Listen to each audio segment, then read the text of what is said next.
एक बार एक गांव में एक साधु रहता था जो भगवान पर बहुत विश्वास रखता था। वह साधु पेड़ के नीचे बैठा था और भगवान को याद कर रहा था। तो अचानक वहां बाढ़ आ गई। चारों तरफ पानी ही पानी। सब लोग अपने आप को बचने के लिए ऊपर पहाड़ की तरफ भागने लगे।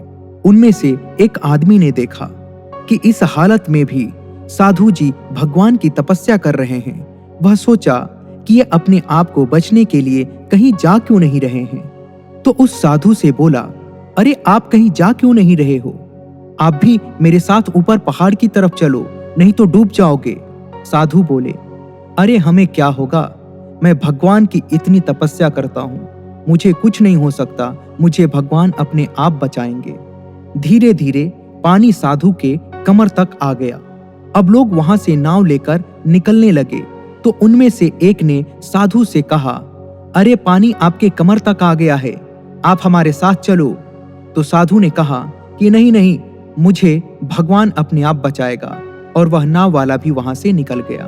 कुछ देर बाद पानी इतना बढ़ गया कि साधु के सर तक पहुंच गया और अब लोगों के बचने के लिए हेलीकॉप्टर निकलने लगे।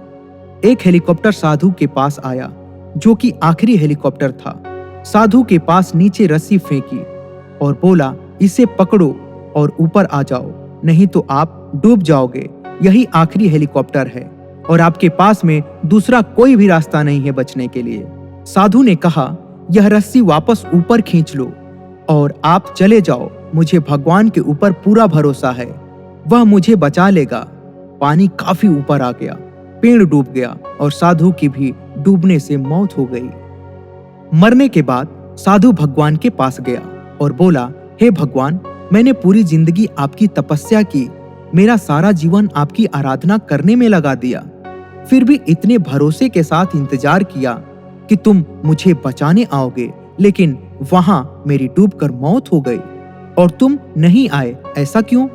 भगवान बोले, मूर्ख इंसान, एक बार नहीं बल्कि 3 बार आया था। वो तीनों बार मैं ही तो था। पहला पैदल, दूसरा नाव के द्वारा और तीसरा हेलीकॉप्टर के द्वारा, लेकिन तुमने मेरा एक भी अवसर पहचान नहीं पाया। पता नहीं किसका इंतजार कर रहा था। इस तरह से जिंदगी में हमें ऊपर वाला बहुत से मौके देता रहता है, लेकिन हम सब उस मौके को ठुकरा कर पता नहीं किस चीज का इंतजार कर रहे होते हैं कि वो होगा तभी मैं करूंगा। और इस बात पर अड़े रहने से एक वक्त के बाद वो मौका हाथ से निकल जाता है और हम कुछ नहीं कर पाते हैं। तो किसी भी अच्छे समय का इंतजार मत करो, जो भी करना है आज और अभी से ही शुरू कर दो। ऐसी ही और कहानियों के लिए हमारे इस चैनल को सब्सक्राइब कीजिए और अगली कहानी का इंतजार कीजिए। धन्यवाद।